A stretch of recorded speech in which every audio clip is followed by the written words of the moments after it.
In this film, I talked to Colin Newton about Circle of Friends, which is a way of promoting the inclusion of someone, usually a child, whose disability or condition is making it difficult for them to build relationships or friendships.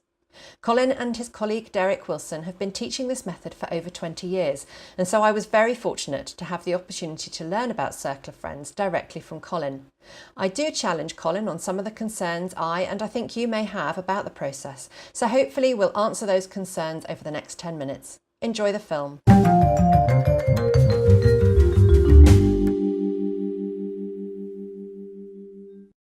Hi Colin, thank you for welcoming me into your home in Nottingham. Lovely to see you. We are going to crack straight on and we're going to start talking about Circle of Friends. Fantastic. So I think probably the best place to start is, what is Circle of Friends? Right, okay, well, in a nutshell, a Circle of Friends is an approach to building a team of children or young people around a young person who may be disabled, have challenging behaviour, may have all kinds of issues leading to some form of isolation or loneliness or rejection in their life. Mm-hmm. And the idea is by deliberately recruiting a team of young people, usually about 8 young people, we kind of break into the cycle of isolation that may have occurred for whatever reason.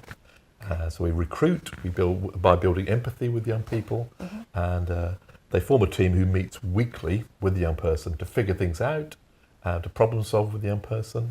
It's a facilitated group, an adult facilitates the group, with the young person present, and together figure things out. And then during the week, they kind of watch the young person's back, intervene, do stuff they come up with, really. Okay. So when you say we, who facilitates these groups? Is it you personally or people that you've trained up? Who runs them? Sure, it's whoever really has got their head round this way of working. Okay. So initially it was educational psychologists, but there's a much broader group of people now who would feel empowered to do that kind of work, who would come in from the outside. So they would kind of start things. So as outsiders, we tend to start the ball rolling, mm-hmm. And support the teacher to get things going. And then we would withdraw and then follow it up in, say, a term, 3 months' time. Maybe another 3 months' time if we can. I've read the book. Lovely. You can see I've got my tabs in there. I was really, in fact, I was reading this on the train and I found it very moving. And I think the bits that I found most moving were the examples of the insight and the creativity that some of the pupils in the circle had to their classmate, who I think you call the focus child. Yes, yes. I think one of my reticences beforehand would have been how their fellow pupils would deal with the situation, but it seems to work incredibly well. And we often say that there was a resource sitting here for years and we never chose to involve it. What we'd be usually saying to children is, keep away, this is adults' business. But here, this is the opposite. We're saying, no, we need you. Yes. We need your help. We invite you to get involved, help us out here, guys. Am I right in saying this is almost exclusively used in mainstream schools? Yes, entirely. Okay. It's the very nature of the work. There's a tool, a process whose predominant aim is inclusion.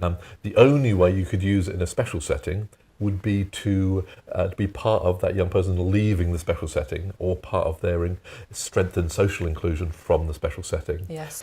Primary, secondary, both? Both. Absolutely. Okay, both. so no age limit. And even further education. You could really, and then of course when you move into the adult world, the full adult world, then we would choose to use the expression circle of support. So all ages, and we're literally for the elderly as well. So say you had somebody with dementia, and you were trying to do something active, you try to build a circle of support around them, you could do exactly the same principles. And I think at the beginning you were talking about different difficulties that young person might have. It could be disability, it could be behaviour that challenges other people. Exactly. I can imagine parents there going, my child's just too difficult. Yes, I can hear that voice. And schools also, it's all very well for those children over there, but probably not this one. But what our bottom line on this is, we would say that the Circle of Friends works for anybody for whom relationships matter. And by that, that's pretty much everybody. So you might have the label of severe autism, profound learning difficulty, you don't use spoken language, but for sure there's so many myths around about autism as we know. We still would say children and young people need relationships. So it's not something that's being done to the child themselves. They have to be complicit. They have to be agreeing to the process. That's very important. Very good question. It must be done with them. What about the concerns about it feeling a little bit artificial? Nobody has friends made for them. It's got that kind of manufactured boy band feel about it. Yeah, people do worry about that. It's just that it's artificial, it's manufactured. But what we would say, this is an intentional building of relationships. We're only using a process like this when other more natural ways of relationship building just haven't occurred for whatever reason. So what we're saying is there are times when we have to do something purposeful. And all we're trying to do is change the conditions to make it more likely that friendship will occur. If we found a different way, we would use a different way. Not a lightweight thing to do. It probably shouldn't be the first thing off the shelf. Okay. If we can do this naturally, much, much better.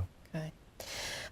And concerns about it highlighting the child in question even more than they already are. You know, I can imagine a parent thinking, well, look, my child's already bullied because they're different, or they already feel awkward because of their differences. This is just going to make it even worse. Sure. And again, a typical fear, really. And there's no question we are shining the spotlight brightly on that young person, and they will experience that when they're part of the circle.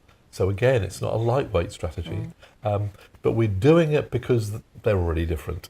Yes. You know, we all know they're different. They know they're different, and what they're going through is so uncomfortable for them that anything we can do to try and redress things, to get things into a better shape, is worth doing, really. And I get the feeling from reading the notes again that it's not all focusing on the negative aspects of that person's behaviour or disabilities. It's all about looking at the positives as well and what they're good at, what they can bring to the group themselves as well. So it's very much a two-way thing.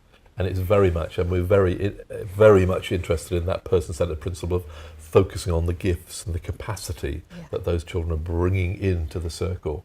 And also that all children within that circle will benefit, not just the focused child. Because people think, oh, you're only doing this in a kind of charitable, helping out kind of fashion for the focused child.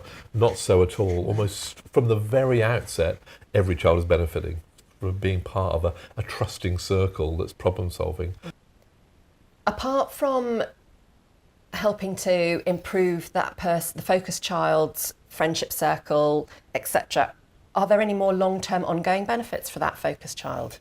Yes, well, what we've been trying to build in is the principle of passing it forward, of passing it on. So the young person benefits from having the circle, but at the very outset, the kind of contract with them is that later on they will be part of a circle for somebody else. And you can see the benefit of that. Yes. So, you know, I had a circle, and they can be very helpful to somebody else and are now having a circle in the future. Okay. Do you ever have a circumstance where nobody wants to join the circle? And often, again, a big fear that this will happen.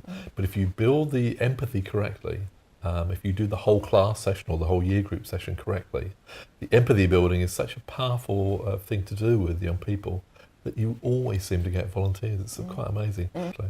Are there any other regular concerns that parents will bring to you beforehand that you think it's important to just clarify? Yes, I mean, one of the issues is sometimes what about talking about the child behind their back, which is the principle of the setup of the process. We like to have the whole class with the young person not in the room. And people say, well, why? Why are you doing that? But the reason is quite simple. We want to keep it very safe for everybody, really. We want the other young people to be taught very openly and honestly.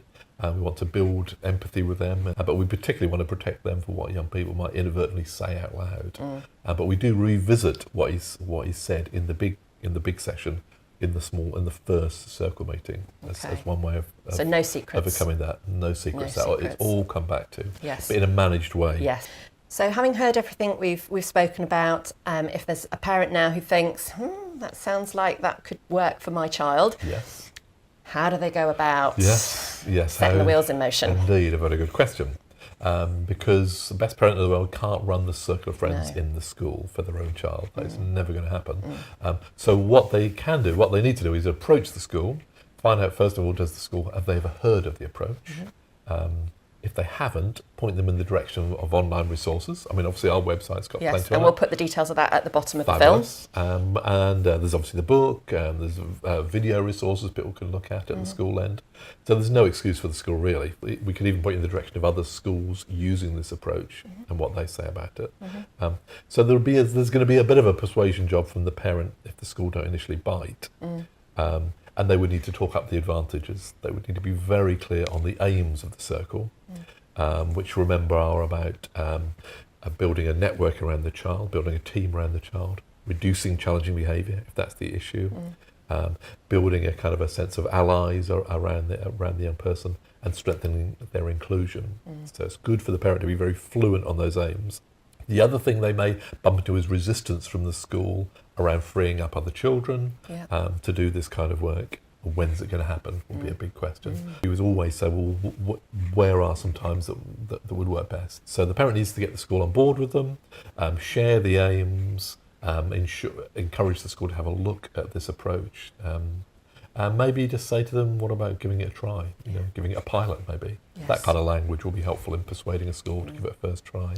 And I think I'm right in saying that originally this idea came from something that was developed in Canada by Jack Bearpoint and Marshall Forest. And Marshall Forest. So Absolutely. it's an international thing as well. Absolutely, it's international. Okay. So internationally tried and tested, you could say. Thank you. I hope we've answered everybody's questions. Like I said, I'll put lots of links down below that people can follow if they want to know more, because it really has been a whistle-stop tour. But thank you very much. It's been fascinating. Thanks, Colin. Thank you.